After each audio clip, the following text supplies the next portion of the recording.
এবার ইসরায়েলের বিরুদ্ধে লড়াইয়ের ঘোষণা দিল মিশর। আরো বিস্তারিত জানিয়ে দিব। এদিকে আবারও উত্তর গাজায় হামলার প্রস্তুতি ইসরায়েলের। এবার উত্তেজনার মধ্যে ইসরায়েলকে করা সতর্ক করল ইরান। এদিকে ইসরায়েলি হামলায় গাজায় মৃতের সংখ্যা ৩৫,০০০ ছাড়ালো। আরো জানিয়ে দিব, এবার ফিলিস্তিনকে পূর্ণ সদস্য পদ দেওয়ার পক্ষে রায় দিল জাতিসংঘ সাধারণ পরিষদ। এদিকে পাকিস্তানের নিরাপত্তা বাহিনীর উপর হামলা, নিহত অন্তত ৭ জন। আবারও রাশিয়ার আবাসিক ভবনে ইউক্রেনের ক্ষেপণাস্ত্র হামলা, নিহত ৭ জন। এবং সর্বশেষে জানিয়ে দিব, এদিকে ৪ দশকের মধ্যে প্রথম যুক্তরাষ্ট্র ইসরায়েল সম্পর্কে ফাটল। শুনছিলেন সংবাদ শিরোনাম, এখন বিস্তারিত। তবে তার আগে অনুরোধ থাকবে, এই ভিডিওতে একটি লাইক দিন এবং কমেন্টস করে জানিয়ে দিন আপনি কোন জেলা থেকে বা কোথা থেকে আমাদের সাথে যুক্ত রয়েছেন। এবং সংবাদের সর্বশেষ গুরুত্বপূর্ণ আপডেট পেতে চ্যানেলটি সাবস্ক্রাইব করে আমাদের সঙ্গেই থাকুন। এবার ইসরায়েলের বিরুদ্ধে লড়াইয়ের ঘোষণা দিল মিশর। ইসরায়েলের বিরুদ্ধে আন্তর্জাতিক বিচার আদালতে দক্ষিণ আফ্রিকার করা গণহত্যার মামলায় সমর্থন ও লড়াইয়ের ঘোষণা দিয়েছে মিশর। রোববার মিশরের পররাষ্ট্র মন্ত্রণালয়ের বরাত দিয়ে এ খবর জানিয়েছে সংবাদ মাধ্যম মিডল ইস্ট আই ও আল আরাবিয়া। মিশরের পররাষ্ট্র মন্ত্রণালয়ের বিবৃতিতে বলা হয়েছে, গাজায় ফিলিস্তিনি বেসামরিকদের উপর ক্রমবর্ধমান হামলা এবং ফিলিস্তিনের নাগরিকদের সরাসরি লক্ষ্যবস্তু করা সহ ইসরায়েলি নানা অপরাধের পরিপ্রেক্ষিতে মিশর এই সিদ্ধান্ত নিয়েছে। বিবৃতিতে আরো বলা হয়েছে, দখলদার শক্তি হিসেবে সাধারণ ফিলিস্তিনিদের প্রতি ইসরায়েলের যে দায়িত্ব আছে তা পালনের জন্য ইসরায়েলকে আহ্বান জানিয়েছে তারা। এদিকে গাজায় পর্যাপ্ত ত্রাণ পৌঁছাতে এবং ফিলিস্তিনিদের বিরুদ্ধে মানবতা বিরোধী অপরাধ সংগঠিত না করতে আন্তর্জাতিক বিচার আদালত ইসরায়েলকে যে নির্দেশনা দিয়েছে সেটি মানার জন্য ইসরায়েলকে আহ্বান জানানো হয়েছে বলেও জানিয়েছে মিশর। অন্যদিকে গাজায় ইসরায়েলি হামলায় নিহত ফিলিস্তিনের সংখ্যা ৩৫,০০০ ছাড়িয়ে গেছে। রোববার হামাস নিয়ন্ত্রিত গাজার স্বাস্থ্য মন্ত্রণালয় জানিয়েছে, গত ৭ মাসের যুদ্ধে গাজায় ৩৫,০৩৪ জনের মৃত্যু হয়েছে। এছাড়া আহত হয়েছেন আরো ৭৮,৭৫৫ জন। সূত্র মিডল ইস্ট আই ও আল আরাবিয়ার। এদিকে আবারও উত্তর গাজায় হামলার প্রস্তুতি ইসরায়েলের। সারা বিশ্বের প্রবল আপত্তি উপেক্ষা করে ফিলিস্তিনের গাজা উপত্যকার সর্বদক্ষিণের শহর রাফায় হামলা শুরু করেছে ইসরায়েল। মিশর সীমান্তবর্তী এই রাফায় গোটা গাজার ভূখণ্ডের ১০ লাখের বেশি ফিলিস্তিনি আশ্রয় নিয়েছে। রবিবার থেকে সেখানে হামলার ব্যাপ্তি বাড়িয়েছে ইসরায়েলি বাহিনী। এর আগে উত্তর গাজা সহ গোটা উপত্যকায় ধ্বংসস্তূপে পরিণত করেছে ইসরায়েলি বাহিনী। তারপর আবারও উত্তর গাজার জাবালিয়া থেকে সেখানকার বাসিন্দাদের সরে যেতে বলেছে ইসরায়েল। রবিবার গাজার বিভিন্ন অংশে ইসরায়েলি হামলায় নিহত হয়েছে প্রায় ১০০ জন। সব মিলিয়ে গত ৭ই অক্টোবরের পর থেকে শুরু হওয়া ইসরায়েলি অভিযানে গাজায় নিহত ফিলিস্তিনি সংখ্যা ৩৫,০০০ ছাড়িয়েছে। গাজার স্বাস্থ্য মন্ত্রণালয় রবিবার এক বিবৃতিতে জানিয়েছে, সেখানে ইসরায়েলি হামলায় নিহতের সংখ্যা পৌঁছে গেছে ৩৫,০৩৪ জনে, আর আহত মানুষের সংখ্যা দাঁড়িয়েছে ৭৮,৭০০ জন। এবার উত্তেজনার মধ্যে ইসরায়েলকে কড়া সতর্ক করল ইরান। চলমান উত্তেজনার মধ্যে পারমাণবিক ইস্যুতে ইসরায়েলকে সতর্ক বার্তা দিয়েছে ইরান। দেশটির সর্বোচ্চ ধর্মীয় নেতা আয়াতুল্লাহ আলী খামেনির উপদেষ্টা কামাল খারাজি বলেছেন, ইসরায়েল আমাদের অস্তিত্বের জন্য হুমকির কারণ হলে আমাদের পিছুপা হওয়ার কোনো সুযোগ নেই। খবর এনডিটিভির। খবরে বলা হয়েছে, গোপনে পারমাণবিক অস্ত্র তৈরি করছে ইরান। দীর্ঘদিন ধরে এমন অভিযোগ করে আসছে ইসরায়েল ও তার পশ্চিমা মিত্ররা। তবে বরাবরই তাদের এ অভিযোগ নাকচ করেছে তেহরান। কিন্তু এবার শুধু নাকচ করেই থামেননি তারা, রীতিমতো তেল আবিবকে শাসিয়েছেন কামাল খারাজি। ইসরায়েলকে হুঁশিয়ারি দিয়ে তিনি বলেছেন, আমাদের পারমাণবিক বোমা তৈরির কোনো সিদ্ধান্ত নেই, কিন্তু ইরানের অস্তিত্ব হুমকির মুখে পড়লে আমরা আমাদের নীতি পরিবর্তন করতে বাধ্য হব। গত মাসে সিরিয়ার রাজধানী দামেস্কে ইরানি কনসুলেটে ইসরায়েলের এক হামলায় ইরানের ইসলামিক রেভলিউশনারি গার্ড কোর বেশ কয়েকজন নেতা নিহতের ঘটনায় ইসরায়েলের ভূখণ্ডে পাল্টা হামলা চালায় ইরান। এতে দুই দেশের মধ্যে উত্তেজনা ক্রমে বেড়ে চলছে। চলমান এই উত্তেজনার মধ্যে ইসরায়েলকে সতর্ক করল তেহরান। এদিকে ইসরায়েলি হামলায় গাজায় মৃতের সংখ্যা ৩৫,০০০ ছাড়ালো। গত ২৪ ঘন্টায় আরো ৬৩ জন ফিলিস্তিনিকে হত্যা করেছে ইসরায়েলি সেনাবাহিনী। এসব হামলায় আহত হয়েছেন ১১৪ জন। এ নিয়ে ৭ই অক্টোবরের পর থেকে এখন পর্যন্ত ইসরায়েলি হামলায় গাজায় নিহতের সংখ্যা দাঁড়ালো 35,034 জনে, আর আহতের সংখ্যা 78,750 জন। রোববার ইরানের মেহের বার্তা সংস্থার মতে গাজায় নিহতের সংখ্যা আরো বেশি হবে, কারণ ইসরায়েলি হামলার সময় অনেক এলাকায় ধসে পড়া ভবনের নিচে অসংখ্য মৃতদেহ চাপা পড়ে। ফিলিস্তিনি জনগণের বিরুদ্ধে ইসরায়েলি দখলদারিত্বের প্রতিশোধ নিতে 7 অক্টোবর তেল আবিবে ঐতিহাসিক অভিযান চালায় হামাস। এরপর গাজায় গণহত্যামূলক যুদ্ধ শুরু করে ইসরায়েল। গাজার বেশিরভাগ অঞ্চলে পুরোপুরি অবরোধ আরোপ করেছে ইসরায়েল।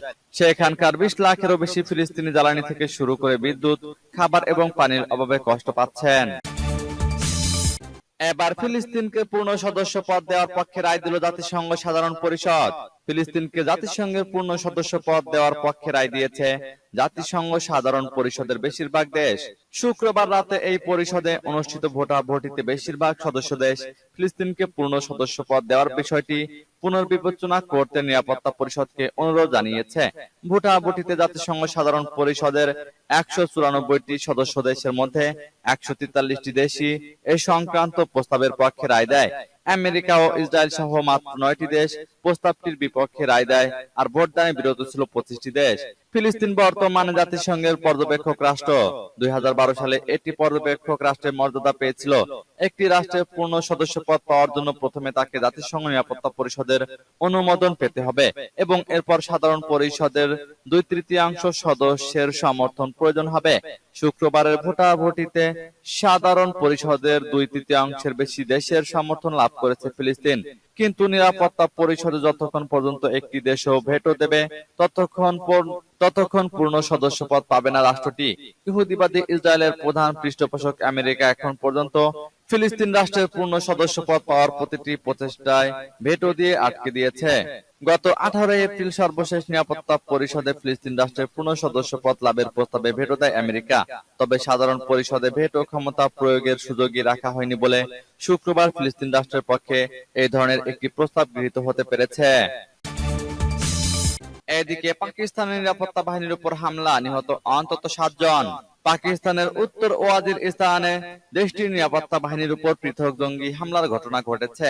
এতে পাকিস্তানের নিরাপত্তা বাহিনীর অন্তত 7 জন সদস্য নিহত হয়েছে। আহত হয়েছে আরো 2 জন। স্থানীয় সূত্রে বরাত দিয়ে পাকিস্তানে প্রভাবশালী পত্রিকা ডনের অনলাইন প্রতিবেদনে এই তথ্য জানানো হয়েছে। সূত্রগুলো জানিয়েছে প্রথম হামলাটি তেহসিল দত্ত খেলের হাসান খেল এলাকায় হয়েছে। সেখানে বোমা নিষ্ক্রিয়কারী দলকে লক্ষ্য করে বিস্ফোরক ডিভাইস বিস্ফোরণ ঘটানো হয়। এর কিছুক্ষণ পরেই জঙ্গিরা নিরাপত্তা বাহিনীর সদস্যদের লক্ষ্য করে গুলি ছোড়ে। এতে নিরাপত্তা বাহিনীর 5 জন সদস্য নিহত হয়েছেন। আহত হন আরো 2 জন। স্থানীয় সূত্রগুলো জানায় মীর আলীর সীমানে দেশটির নিরাপত্তা বাহিনীর চৌকিতে জঙ্গিরা হামলা চালায়। এতে নিরাপত্তা বাহিনীর 2 জন সদস্য নিহত হয়। হতাহতদের বান্নুতে সামরিক হাসপাতালে পাঠানো হয়েছে। ডন বলছে, হামলার পরে নিরাপত্তা বাহিনী ওই 2 এলাকায় ঘিরে রাখে এবং তল্লাশি অভিযান শুরু করে। সম্প্রতি পাকিস্তানে হামলার পরিমাণ অনেক বেড়েছে, বিশেষ করে দেশটির নিরাপত্তা বাহিনীর সদস্যদের উপর হামলা অনেক পরিমাণ বেড়েছে। এবার রাশিয়ার আবাসিক ভবনে ইউক্রেনের ক্ষেপণাস্ত্র হামলা, নিহত অন্তত 7 জন। রাশিয়ার একটি আবাসিক ভবনে সোভিয়েত আমলের তৈরি ক্ষেপণাস্ত্র দিয়ে হামলা চালিয়েছে ইউক্রেন। এতে অন্তত 7 জন নিহত ও 17 জন আহত হয়েছেন। রুশ কর্মকর্তারা এ তথ্য জানিয়েছেন খবর রয়টার্সের। বেলগরদ অঞ্চলে ইউক্রেনে চালানো এই হামলাটিকে বর্তমানে সবচেয়ে মারাত্মক হামলা হিসেবে বলা হচ্ছে। রুশ কর্মকর্তাদের মতে হামলাটি তোস্কা ব্যালিস্টিক ক্ষেপণাস্ত্র এবং অ্যাডলার ও RM-17 এম্পেয়ার রকেট সিস্টেমের সমন্বয়ে বিশাল ক্ষেপণাস্ত্র হামলা হয়েছে। ঘটনাস্থলের ফুটেজে দেখা গেছে ভবনটির অন্তত 10 তলা ধসে পড়েছে। পরে জরুরি পরিষেবাগুলো জীবিতদের উদ্ধার করতে এগিয়ে আসে। রাশিয়ার প্রতিরক্ষা মন্ত্রণালয় বলেছে এটি আবাসিক ভবনে সন্ত্রাসী হামলা। স্থানীয় সময় 8টা 40 দিকে এই হামলা চালানো হয়েছে। এতে কমপক্ষে 12টি ক্ষেপণাস্ত্র ব্যবহার করা হয়েছে। পরে গুলি করে বিধ্বস্ত করা তোস্কা ইউ ক্ষেপণাস্ত্রের একটি টুকরো বেলগরদ শহরের আবাসিক ভবনে আঘাত হেনেছে। রাশিয়ার সংবাদ সংস্থাগুলো জানিয়েছে হামলায় 2 শিশু সহ অন্তত 7 জন নিহত ও 17 জন আহত হয়েছে। বাকিরা এখনো ধ্বংসস্তূপের নিচে আটকে আছে। এদিকে 4 দশকের মধ্যে প্রথম যুক্তরাষ্ট্র ইসরায়েল সম্পর্কে ফাটল। বিশ্বে কৌশলগতভাবে সবচেয়ে গুরুত্বপূর্ণ সম্পর্কগুলোর একটি ইসরায়েলের সঙ্গে যুক্তরাষ্ট্রের মৈত্রী। চলতি সপ্তাহে এই সম্পর্ক কিছুটা যেন গুটিয়ে নিলেন মার্কিন প্রেসিডেন্ট জো বাইডেন। বিষয়টি সামনে এসেছে টেলিভিশনে তার এক আলাপচারিতায়। তাকে জিজ্ঞাসা করা হয়েছিল, ইসরায়েল যদি গাজার রাফা এলাকায় স্থল হামলার পরিকল্পনা নিয়ে এগিয়ে যায় তাহলে যুক্তরাষ্ট্র কি করবে। বাইডেনের সাফ জবাব ছিল, আমি আর অস্ত্র দেব না।